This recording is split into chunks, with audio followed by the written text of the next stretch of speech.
ప్రసాద్ గారు Shekhar sir sir వాళ్ళు మాట్లాడినండి చివరిలో మాట్లాడతారు. ఓకే విజయ్ ఇంకా విజయ్ ఏం మాట్లాడతాడు? ఆయనే 10 సంవత్సరాలు ఉన్నారంటే విజయ్ లేదు వాళ్ళకి 10 సంవత్సరాలు వద్దు 5 సంవత్సరాలు అంటాడు ఏంటి?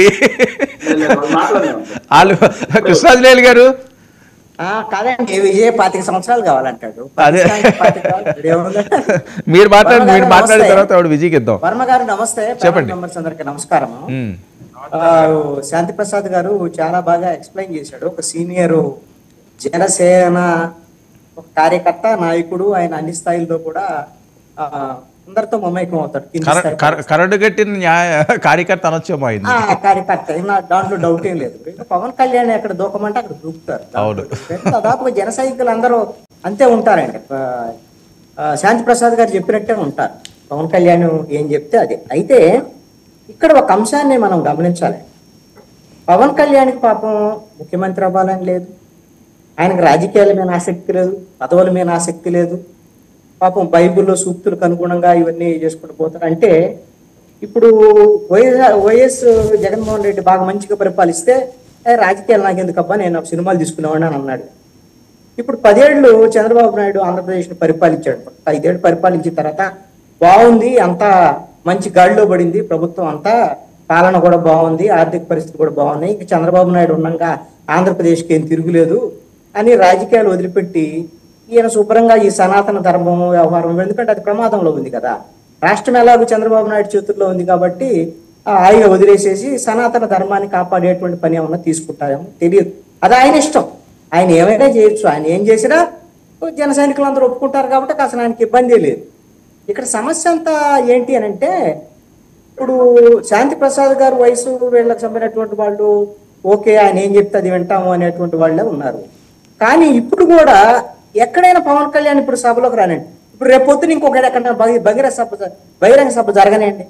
ఫస్ట్ జన సైనికులు అరిచేటువంటి మాట ఒకటే, రేపైనా ఎల్లుండైనా ఎన్ని రోజులు ఉన్నా సరే సీఎం అని మొదటిసారి అడుగుతారండి.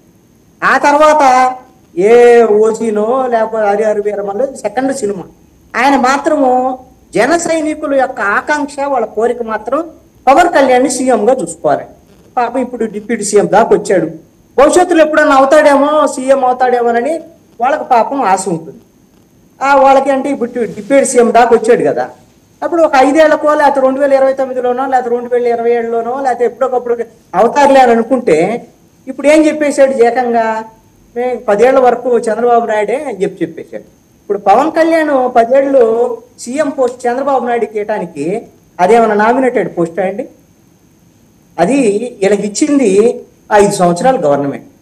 5 సంవత్సరాల తర్వాత ఏం చేస్తారు, దాని మేరకు ప్రజలు ఏ మేరకు ఆమోదిస్తారు ఏంటి అనేది వచ్చే ఎన్నికల తర్వాత రాజు ఎవరో రెడ్డి ఎవరో తెలియదు. ఎందుకంటే అద్భుతాలు చేసినటువంటి వాళ్ళు కూడా ఇప్పుడు ఉన్నటువంటి రాజకీయ టెండెన్సీలో మొత్తం ఇప్పుడు 5 ఏళ్లకు ఒకసారి ప్రభుత్వాలను మార్చేటువంటి పరిస్థితి, ప్రజల్లో కూడా కొంత కోరికలు పెరుగుతున్నటువంటి పరిస్థితి, సాటిస్ఫాక్షన్ ఉండటం లేదు. వీళ్ళు కాకపోతే మళ్ళీ ఇంకోటి వాడేదో అదనంగా ఇస్తామంటే మళ్ళీ ఇంకోటి వేసి ఓట్లు వేసేటువంటి పరిస్థితులు ఉన్నాయి. అలాంటి పరిస్థితుల్లో ఎప్పుడు ఎన్నికలు వస్తాయి, ఎప్పుడు ఎవరు గెలుస్తారో చెప్పలేనటువంటి పరిస్థితి.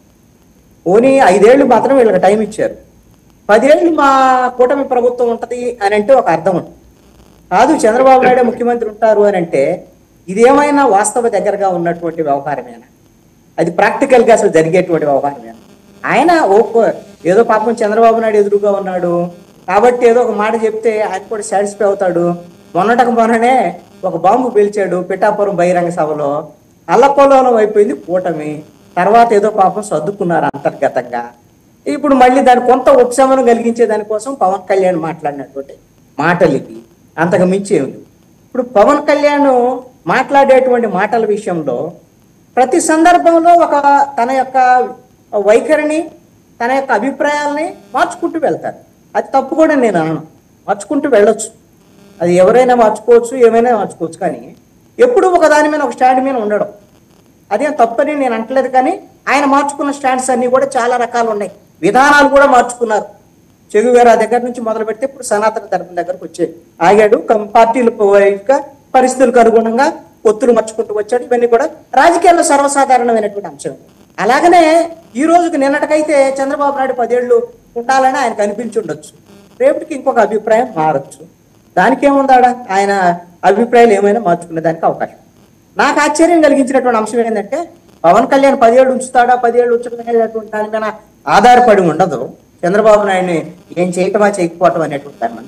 మొన్న అయితే మాత్రం చంద్రబాబు నాయుడు ముఖ్యమంత్రిని చేసింది మాత్రం పవన్ కళ్యాణ్, దాంట్లో ఎటువంటి సందేహం. అది ఆ క్రెడిట్ మాత్రం పవన్ కళ్యాణ్. అవును. భవిష్యత్తులో అసలు వీళ్ళు ఉంటారా, వీళ్ళు అధికారంలో ఉంటారా లేదని సెకండ్. ఇదే పవన్ కళ్యాణ్ 10 రోజుల క్రితం పిఠాపురం శాంతి భద్రతలకు సంబంధించినటువంటి విషయాల మీద ఈ రాష్ట్రంలో మహిళలకు భద్రత లేదు, అత్యాచారాలు వీటికి సంబంధించినటువంటి విషయంలో బాధేస్తోంది, మీరు కఠినంగా వ్యవహరించకపోతే మాత్రం ఈ విధంగా కుదరదు, మీరు అదే హోంమంత్రికి ప్రస్తావన చేశారు, ల్యాండ్ ఆర్డర్కి సంబంధించినటువంటి ప్రస్తావన చేశాడు, ఇవన్నీ చేశాడు. ఇప్పుడు 10 రోజులు అయింది. 10 రోజుల తర్వాత అసెంబ్లీలోకి వచ్చి మాట్లాడేటప్పుడు మీరు కనీసంగా 10 రోజుల్లో ఆ రోజున ఏదైతే స్టాండ్ మీద ఉన్నారో అసెంబ్లీలో రికార్డెడ్ గా మాట్లాడేటప్పుడు ఇదే ల్యాండ్ ఆర్డర్ మీద ఈ ముఖ్యమంత్రికి సంబంధించిన స్టేట్మెంట్ ఇచ్చినప్పుడు సందర్భంలోనే 150 రోజుల ప్రభుత్వం వచ్చినటువంటి సందర్భం ల్యాండ్ ఆర్డర్ మీద సాటిస్ఫాక్టరీ వ్యక్తం చేశాడండి. 10 రోజుల్లో ల్యాండ్ ఆర్డర్ అంతా మారిపోయింది. ఏం మారిపోయింది అంటే YSR Congress party social media వాళ్ళందరినీ అరెస్ట్ చేస్తున్నారు, వేటాడుతున్నారు, వెంటాడుతున్నారు. ఇంకేముంది, ల్యాండ్ ఆర్డర్ సెట్ అయిపోయింది మొత్తం. ఇక అయిపోయింది. మహిళల భద్రత ఏమైపోయింది, లేకపోతే ఇప్పుడు మన ఆంధ్రప్రదేశ్లో ల్యాండ్ ఆర్డర్ ఎక్కడైతే మాట్లాడాలో శాసనసభ అనేటువంటిది ప్రజాస్వామ్యంలో ఒక దేవాలయం లాంటి, ఒక ఎమ్మెల్యేగా ఒక డిప్యూటీ సీఎం గా రికార్డెడ్ గా అక్కడ మాట్లాడితే అది ప్రభుత్వమైన కాదండి.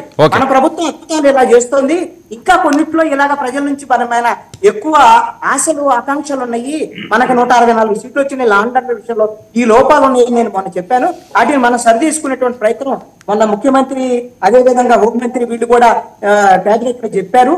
మనం రేపు పొద్దున అలా వెళ్దామని అంటే పవన్ కళ్యాణ్ చాలా బాధ్యతాయుతంగా ఉన్నారండి ప్రజల తరఫున ల్యాండ్ ఆర్డర్ విషయంలో మహిళల పట్ల అని అనుకునే దానికి అవకాశం ఉంటుంది. అరే అక్కడేమో విమర్శ చేసేమో చంద్రబాబు నాయుడు ఓకే కృష్ణాంజలి గారు, ఓకే మీది ఫ్రీజ్ అవుతుంది. కృష్ణాంజలి గారు ఒకసారి చెక్ చేసుకోండి, మీ వీడియో ఫ్రీజ్ అవుతుంది. విజయ్ సార్ గుడ్ ఈవినింగ్ అండి, మీకు ప్యానల్ సభ్యులకి ప్రేక్షకులు అందరికి కూడా గుడ్ ఈవినింగ్ అండి. ఓకే, ఏంటి 10 ఏళ్ళు చంద్రబాబు నాయుడు గారే సీఎం అన్న దాని మీద, ఓకే సీనియర్గా కాబట్టి ఆయన 10 ఏళ్ళలో ప్రజల